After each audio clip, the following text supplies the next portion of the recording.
Hello everyone, this is Sonia. Welcome to our study centre. Last class में हमने homogeneous linear equation पढ़ा था, ठीक है, और उसमें बेस्ट क्वेश्चन भी किए थे, ठीक है। अब हमारे पास है नॉन होमोजेनियस लीनियर इक्वेशन, ठीक है। क्या होती है? हमारे पास इक्वेशंस है, ठीक है, नॉन होमोजेनियस लीनियर इक्वेशंस है, ठीक है। इसको हमने बोला कि हमारे पास ये सिस्टम है नॉन होमोजेनियस लीनियर इक्वेशंस का, जिसमें हमारे पास n अननोन्स है। n अननोन्स मतलब variables x1 x2 x3 dot dot xn तक हमारे पास अननोन्स है, ठीक है। अगर हम ये जो हमारे पास सिस्टम है इसको हम इस फॉर्म में लिखें, a को हमने क्या लिखा है, जो हमारे पास अननोन है उनके कोफिशिएंट की मैट्रिक्स बनाई है, ठीक है। x को हमने क्या किया है, जो हमारे पास अननोन है उसकी मैट्रिक्स बनाई है, और b को हमने क्या किया, जो हमारे पास इधर के नंबर है उसकी मैट्रिक्स बनाई है, ठीक है। तो अब हमारे पास क्या है, a किसकी मैट्रिक्स है, m/n की मैट्रिक्स है। ऑर्डर इसका a का ऑर्डर m/n है, ठीक है। और x n/1 की मैट्रिक्स है और b m/1 की मैट्रिक्स है, ठीक है। अगर हम इसको सिंगल मैट्रिक्स इक्वेशन की फॉर्म में लिखें तो वो हो जाएगी ax इक्वल्स टू b, ठीक है। ये तो हमारे पास क्या हो गई, नॉन होमोजेनियस लीनियर इक्वेशन हो गई, ठीक है। अब हमको इसके ऊपर बेस्ड क्वेश्चन कैसे करने हैं, ठीक है।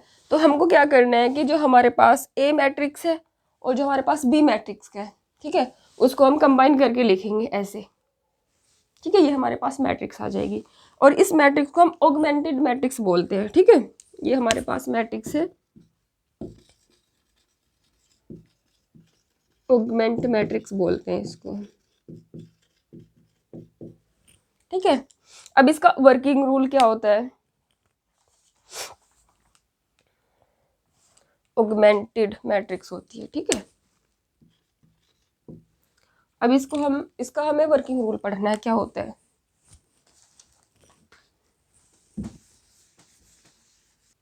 अब इसका वर्किंग रूल क्या है, ठीक है।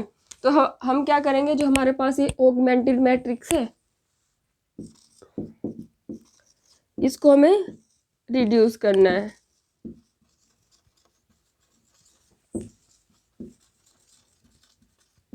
एक्लन फॉर्म में, ठीक है।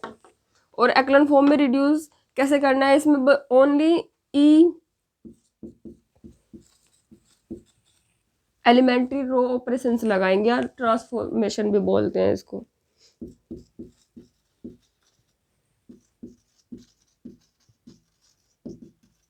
ठीक है। इनसे ही चेंज करना है इसको, कॉलम में चेंज नहीं करना, ठीक है। फिर क्या करेंगे हम, जब हमने इसको रिड्यूस कर दिया एक्लन फॉर्म में तो हम इसकी रैंक चेक करेंगे।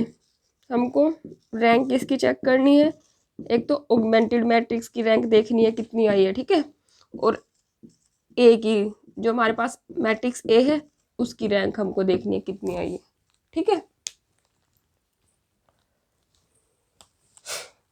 तो अगर हमारे पास क्या होता है कि जो हमारे पास ए की रैंक है, ठीक है, वो कम आती है इससे, ऑगमेंटेड मैट्रिक्स से, ठीक है। तो हमारे पास जो इक्वेशंस है वो इनकंसिस्टेंट हो जाती है, ठीक है।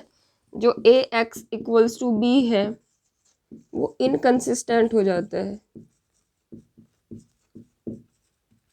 और इस कंडीशन में इसका नो सॉल्यूशन होगा, ठीक है। क्या होगा, नो सॉल्यूशन,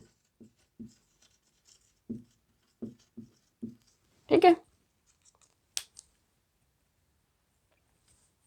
और सेकंड कंडीशन हमारे पास ये है कि अगर रैंक, जो हमारे पास ऑगमेंटेड मैट्रिक्स है, ठीक है, और जो रैंक ए की है, जो ए मैट्रिक्स की हम रैंक फाइंड करेंगे, अगर वो इक्वल आ जाती है तो फिर हमारे पास जो इक्वेशन है ए एक्स इक्वल्स टू बी, वो क्या हो जाती है, कंसिस्टेंट हो जाती है, ठीक है। तो इसके क्या होंगे, तो लिखेंगे, इसका मतलब क्या है कि वो इक्वेशन सॉल्यूशन पजेसेस करती है, ठीक है। That is they possesses a solution, ठीक है।